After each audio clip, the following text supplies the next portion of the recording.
All Mhm. right. So, what is your name and what is your title? Sure. So my name is Amber Holkenbrink, and my current title is Principal Experience Designer. And I work at Respawn Entertainment. What is an experienced designer? Yeah, so I think the simplest way that I have figured out how to describe what an experience designer is, I collaborate with gameplay designers, product designers, MTX folks. I understand what their grand vision is for the players, and I figure out how to get their vision into reality and communicate it to the players so that they're having the experience that those folks want them to have. Okay, I'd like to do the origin story that takes us from how you started to how you became an experienced designer. So, Mhm. um, how when was the earliest recollection that how early did art become part of your life?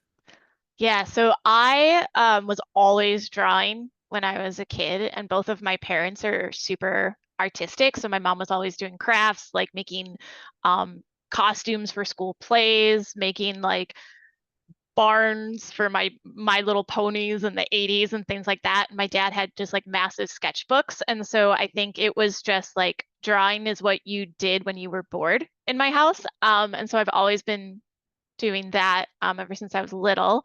And my parents always let me kind of have free reign with my room and like let me put any types of art up onto my walls, like built me huge art desks. So I think you could say that like my family was just like very oriented around that. And then in high school, art was like my favorite subject. It was like that was the only club I was in was art club. And come graduation at my school, it was pretty much expected that you would go into like um, sciences of some kind, medical. But my parents were supportive enough to say, no, you should do art school because we never got to do that. And so I ended up going to art college in the end. And the main reason I literally remember the call with the recruiter from the college, like Lord of the Rings was really big at the time when I was in high school. And she's like, yeah, like we have classes where you learn how to do like computer graphics. And I had just watched all the Lord of the Rings movies and all the behind the scenes of like the orcs attacking. And I was like, I could make orcs. Yeah, I'll go here. And so I picked a more like technical college over a fine arts college because the original plan was that I would work in movies or animation. Um, Once you got into college, what Mhm. was the so kind of from start to end when you first got in there? Like, how did you feel? What were the projects like? And then what advice would you give to a new student who's entering college on how to kind of like plan their next four plus years Yeah. on becoming an artist? Like a lot of people just kind of do the assignments and they move on. Like, what would you suggest for them to be successful?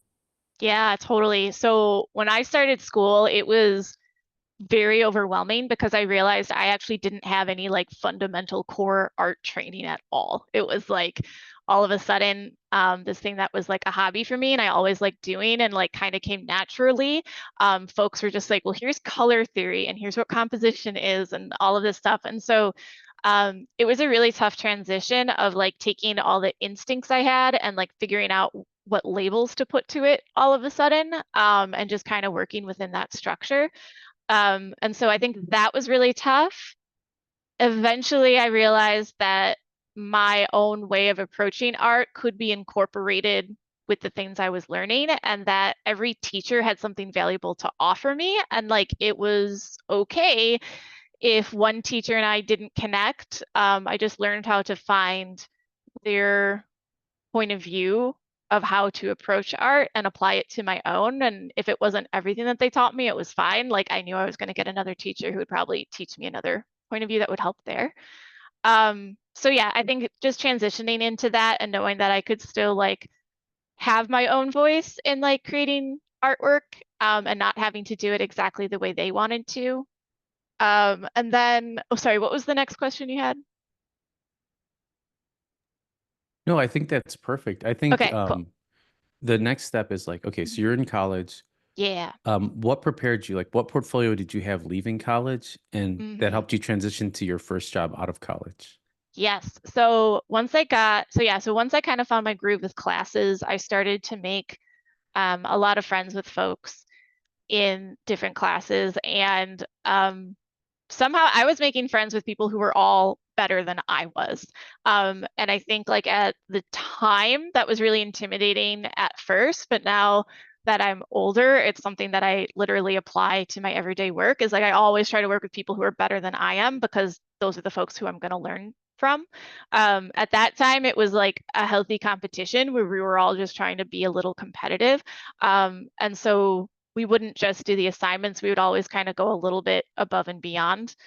I think the networking was huge for me in college. I think if I had just done the schoolwork and then just had my portfolio at the end, I don't think I would have gotten a job out of school. I think the reason I got a job was because I had folks around me who were super ambitious and were setting that bar of like, nope, apply for these internships, take these risks, even though I never felt that I was ready to do those things. And the way I got my job is because I applied for an internship at a local game studio. The role was to just do 2D lip sync animation. Like that was the entire job was to do that for like a Wii game. And at the end of that internship, one of the producers at that studio was really impressed with my communication skills and how organized I was. Um, like that's what he knew from working with me of like what was valuable to him. And so he constantly brought my name up. And so by the time graduation came around, they had a UI artist opening and they hit me and a few of the other interns up to apply for that job. This was 2008. Smartphones weren't really a thing. I didn't take any web design classes, and my entire portfolio was 2D character animation and 3D character animation. And so when they came to me and they're just like, hey, do you want to be a UI artist? I literally was like, I don't know what that is because user interface wasn't in my curriculum at all. Um, and I didn't have any desire to make websites, not since I made my GeoCities website in like middle school, right? And so they're just like, oh, well, it's just like making like the buttons on the screen. It's no big deal. And so I did a concept art version of a Medal of Honor game, like reskinned it and sent it in. And they're just like, cool, you can figure this out. And I was lucky enough that they were like, yeah, we'll pay you while you figure out what this job title means. So I want to like highlight a few really, really important things that like speak Mhm. to how awesome you are. One, that you knew early on that you should find artists who were better than you and that would push you like to not only be better, but to, apply for jobs and do things. And I think that's amazing. What was the studio and what was the project that you were working on for Lip Sync? Yeah, so the studio was High Voltage Software. So they're at the time, I don't know if they're still indie, but at the time they were an independent studio. And the game we were working on was Harvey Birdman, Attorney at Law, which is a Cartoon Network show. And it was basically a riff off of another lawyer game. I can't remember the name of it now, but the entire thing was like converting the TV show into a video game. So it was like right up my alley for what I thought I wanted to be doing at that time. Yeah, and you mentioned so like I have that I tell my students this too. This is why I want to point it out is like don't be afraid to say yes to things you're Yeah. uncomfortable with. Do you wish though that you like because you're in this you're at a precipice in your life where you're like, okay, I could be a 2D animator. I can wait for this 2D animator slash 3D animator role. I'm Hmm. assuming like you dreamed about animation when you were in college, like that was your passion. You wanted to be an animator. But then you had this amazing experience come up where you got to learn and become a user interface artist. Do you think it's a like in hindsight, you do you feel like that was like the right decision to make? Um, and like I guess just like what are your thoughts on that comment? Like about like Yeah. leaving something that you were comfortable with that you really want to do, which is animation, to go into the Mhm. uncomfortable, which is very hard for people to do. Yeah. Yeah. And I think like the thing I feel like whenever people like recount their past life stories, it's really easy for it to seem like, oh, it was very simple. Like, no, it was hard. It was really rough.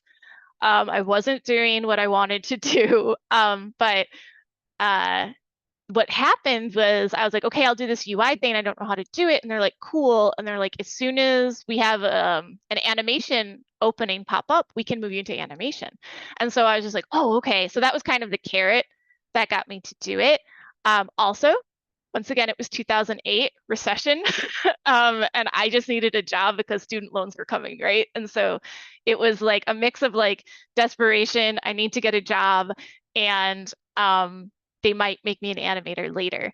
And so like when I got into it, what was really cool is like the first games I was working on when I was like an official employee were Dora and Diego games. So it was like Dora Saves the Snow Princess and Diego Animal Safari Adventure. And these games have a ton of like really fun animations that you do in the UI.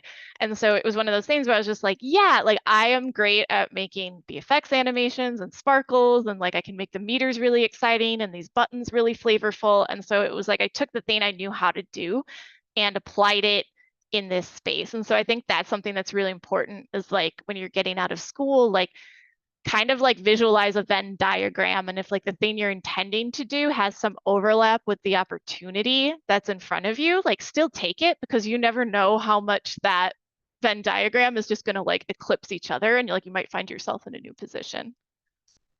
That is like some very sage wisdom. No, it's true.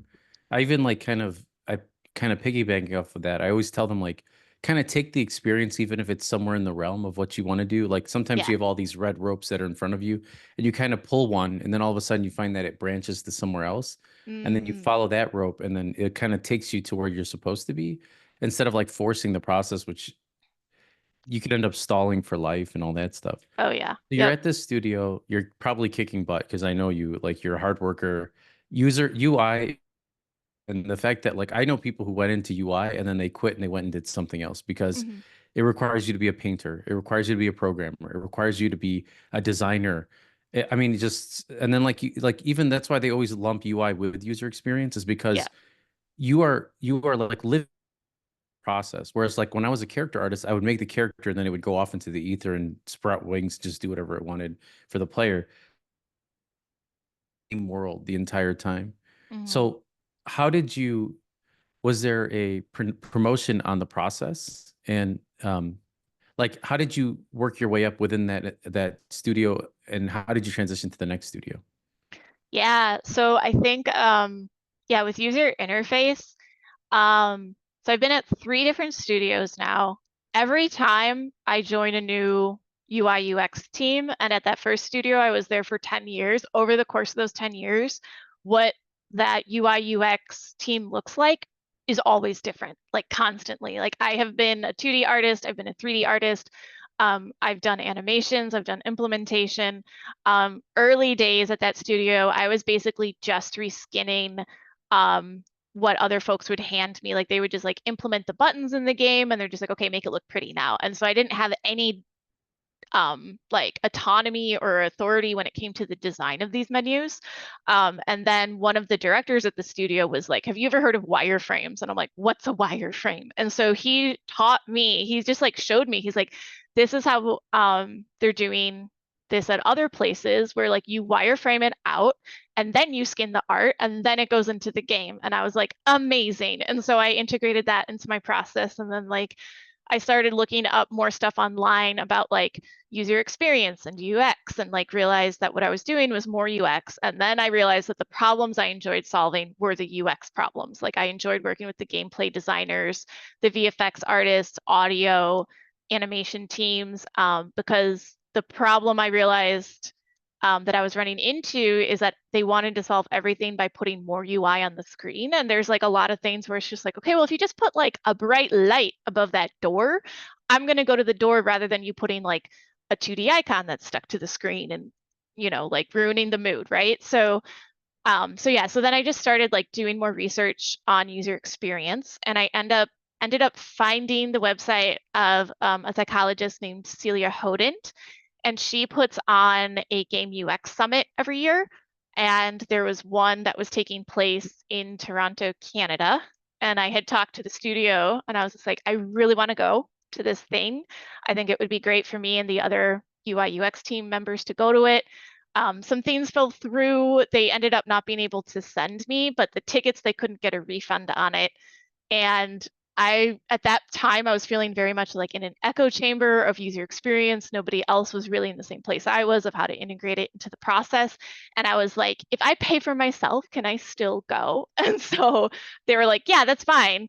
So yeah, me and my husband, Greg, like just put the trip on the credit card and I just like went to a foreign country for the first time. I know it's just Canada, but big deal for me. I had never really like traveled ever or gone on a plane by myself and like got a hotel in Toronto and did this whole thing by myself because like I just knew I had hit a point where I needed to be around other people that I could talk to this stuff about. It's like going back to that thing of I needed to be around people who knew more than I did because I was feeling myself getting way too comfortable and being the smartest person in the room on a subject matter that I had self-taught. And it was like, this isn't this isn't a place to grow anymore. I like hit my ceiling. I So think yeah. that's awesome. And like, I don't know if you know this, but that is a rare quality to not stay or live in your comfort, right? Like to not stay at a Mm-hmm. place too long when you stop growing or to seek out additional resources. You're also in a tough field because user experience now is starting to like, I mean, it's been around, right? But like Yeah. people are starting to identify it within the game world. Like they're starting to understand, right? Like what a user experience designer does. Like even world building now, it's crazy to me that like a world building designer, which I know is a little bit separate, and I'm going off on this Mm-hmm. thing, but the person who actually thinks about how all the pieces fit together, like you mentioned, Yeah. Lord of the Rings, is starting to go into games. So that's pretty awesome.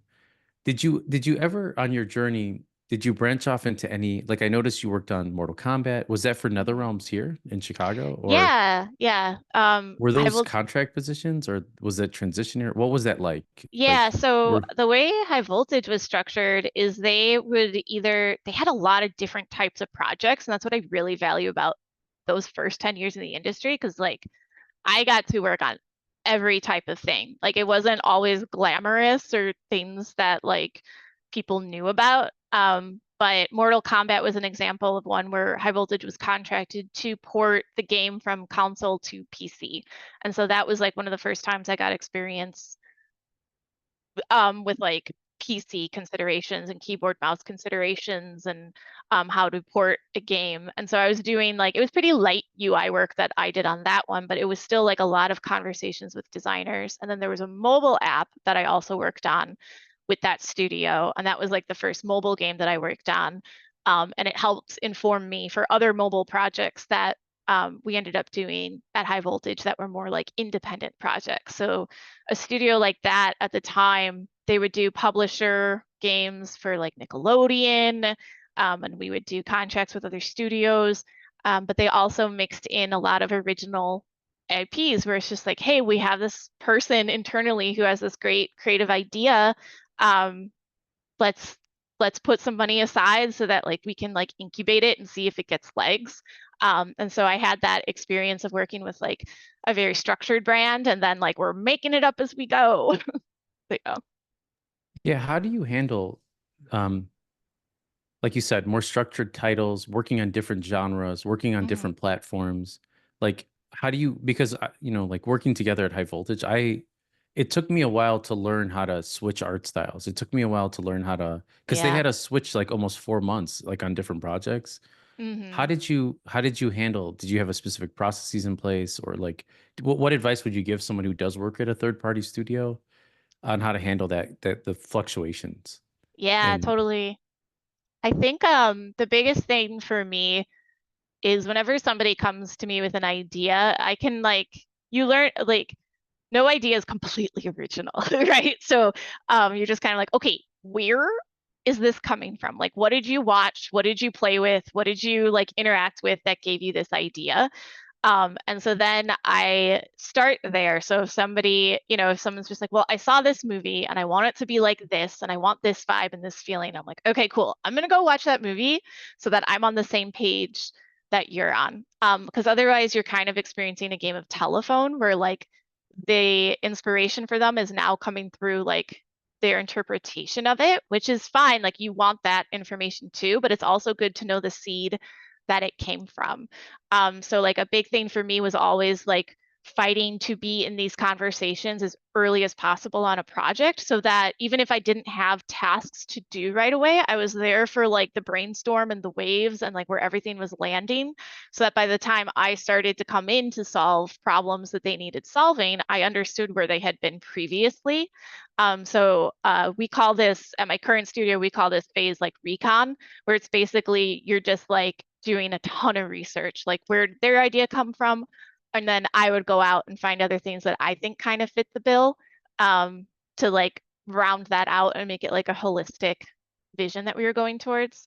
So yeah, it's just like a ton of research. Like when it was more artwork that I was doing, it was like color palettes, like patterns, shapes, just like distilling down the inspiration to the basic pieces of it. And nowadays I do more experience design, and so it's going to be a lot more of me playing a game or interacting with a mobile app to understand where they're coming from with their asks. What's like okay, so what's the transition like from working at a now you're at a AAA studio, right? Hmm. Are you currently working on Call of Duty or Apex Legends or both? So I'm on Apex Legends now, and then so I've been here almost 2 years. It'll be 2 years in February, and then I was at Raven Software, and that's how I found myself up in Madison, Wisconsin. I worked on Call of Duty there for 5 years, primarily Warzone. What's the difference between working at like I work for Netflix now and the benefits Yeah. are unbelievable. And Mm-hmm, like hmm. coming from like working at like high voltage software or smaller startups and stuff, like just the resources, all the things that they give me now are just like drastically better. But Yeah, what's the experience like working at a AAA studio versus a smaller third party studio? And like what are some of the benefits? totally. So I think yeah, so coming out of high voltage, it being more of a startup, like independent, scrappier type of studio, um, I was like, I'm going to Call of Duty now. They've been a franchise for this many decades. They've got their shit figured out. It's gonna be a completely different experience, blah, blah, blah. Like, no, no. It's like you learn really quick that like the core process of making a video game is the same everywhere. It is like hyper passionate people who have an idea, who are intensely invested in how the players are going to interact with the game. You might have like more producers. You're definitely going to have more free meals and like better health insurance, but like at its core, the process is very much the same. I think the biggest difference you're going to have is at high voltage, working on like original IPs, it was a different kind of investment. So the stress there was if this doesn't land, there's going to be layoffs in the studio. Like it's going to be really bad. But then when you're at a AAA environment, it's like if this doesn't land, someone's not going to meet their quota. And if it doesn't land multiple times, then we'll feel an impact from it. So there is like a level of security. But the downside of like doing AAA is it's a very there's a lot more layers that you need to go through to get something approved.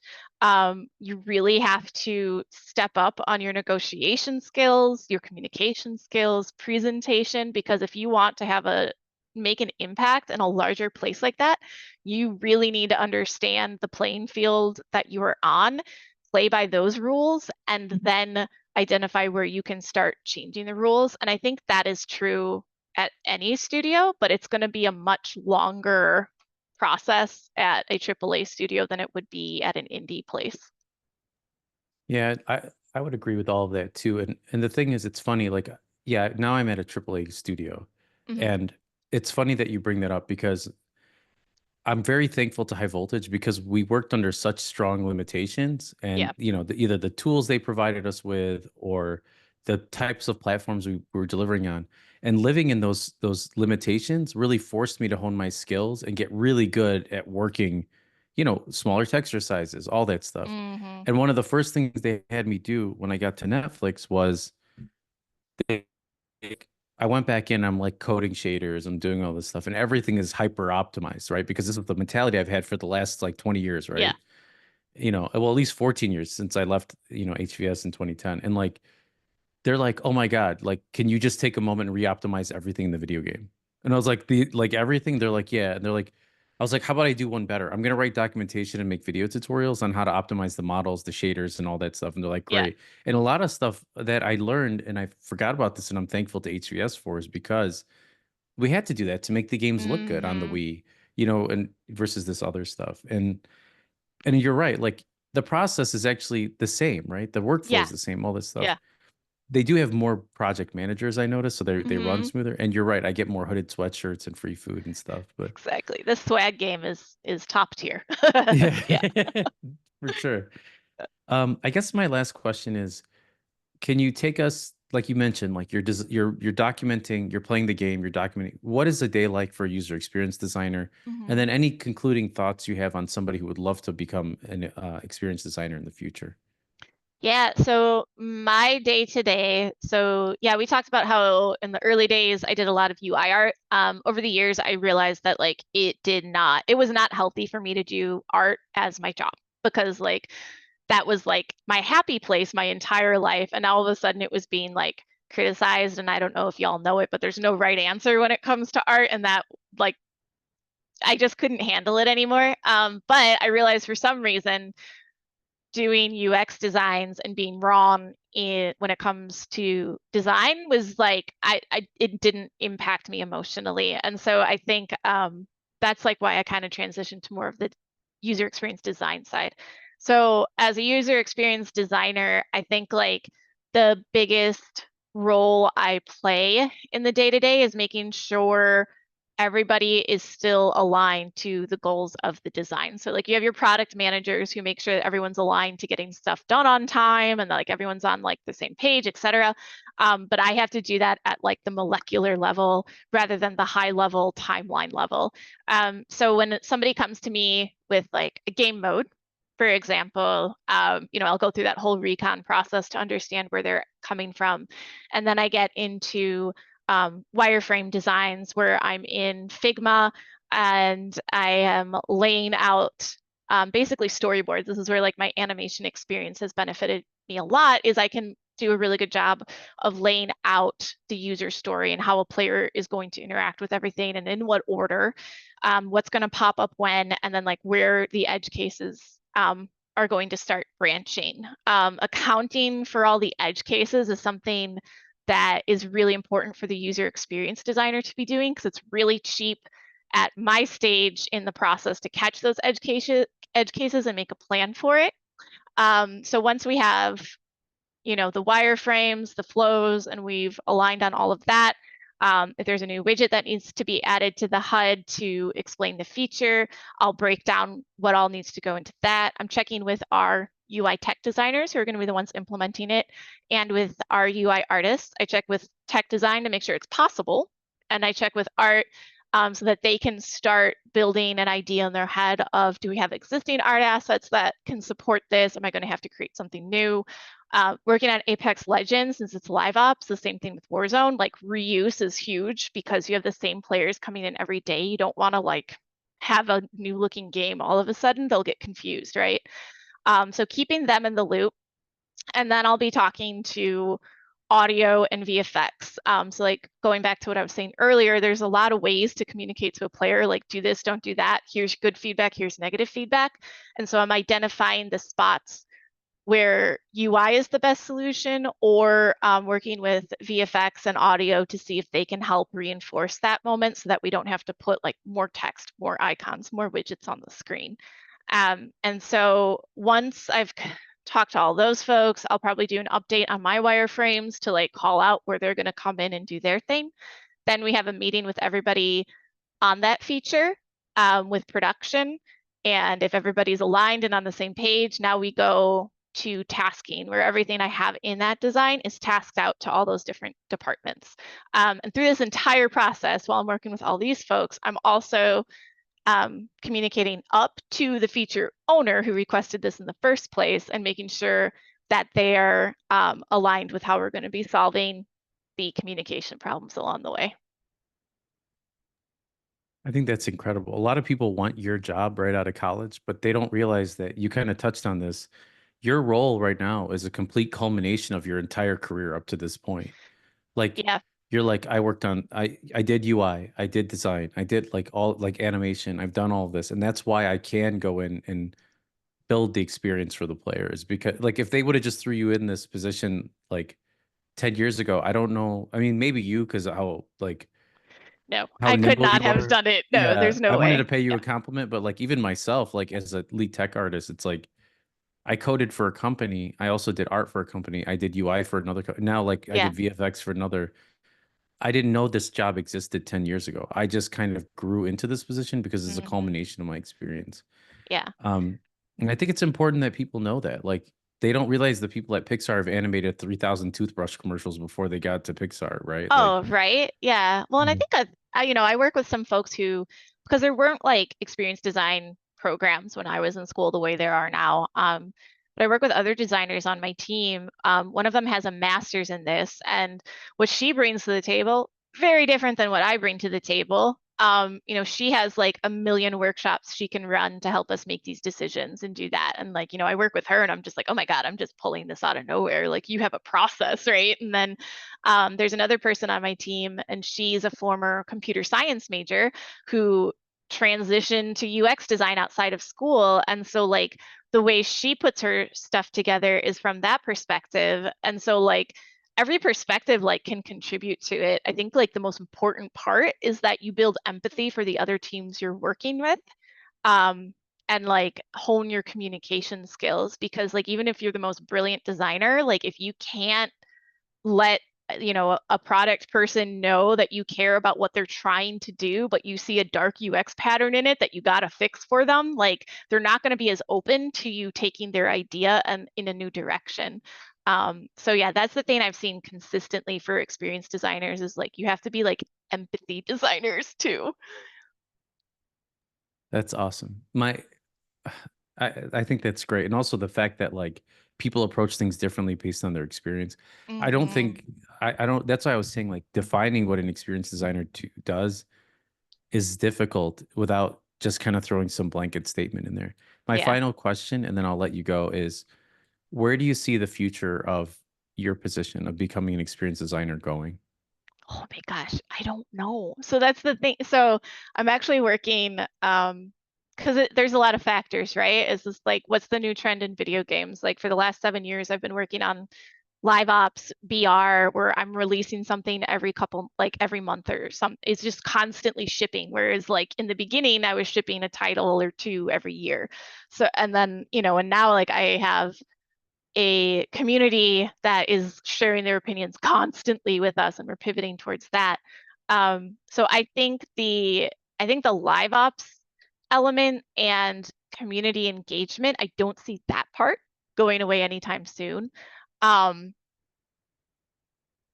and like for me myself, like I've been asked recently, like put together your personal development plan. Like where do you see yourself in 5 years, 10 years? And like I've never had those 5 year, 10 year plans. And I think that's why I am enjoying video games still, because it is like, my ADHD brain is just kind of like, yeah, what's next? This is new. And so like I just kind of feed off of the unknown and like what's around the corner. But yeah, for me, I think what I'm looking at is the user experience of making video games. Like we said earlier, like indie and AAA, it's pretty much the same. It's just like this kind of intense chaos. And I've seen a lot of folks like kind of churn out of the industry because they've never figured out how to manage their passion with their job. Um, and the demands of that. Like I had to stop doing art for my relationship with my job to be healthy. And so I think there's a lot of problems that we need to solve of like how we interact with our work, because this used to be an industry that was like, more like the indie film industry, and now it's very demanding and like we're connected to like the market and stock prices and board members and everything. So I think it's just like how do we like keep pulling forward like where this started, where we just want people to like escape reality and like have a good time someplace else, right? Um, I know it's not a super direct answer, but that is something I am interested in is just like how do we improve the experience of making games personally? And then yeah, I think like I've worked on every platform from Wii to PC to PlayStation to VR. I absolutely loved making VR games. So personally, I hope at some point I can make an AR VR experience once again. Maybe something that like helps with mental health or a meditation app because I've never met a meditation app that worked for me. So maybe it's in the AR VR space. I don't know. But yeah, I think it's just like how do we keep making immersive experiences for players where they can have that social time with their friends, escape stress, but then like how do we make it so people still want to keep making games? Because I think it's still a tough industry to stay in for folks. Yeah, very well said. I agree. I mean, we're doing our FARs now and or not FARs, but the our annual review documents. And they're like, Yeah, "Yeah, where do you see yourself in 3 to 5 years?" And I'm like, "I don't know. Like, is this going to be around in 5 years?"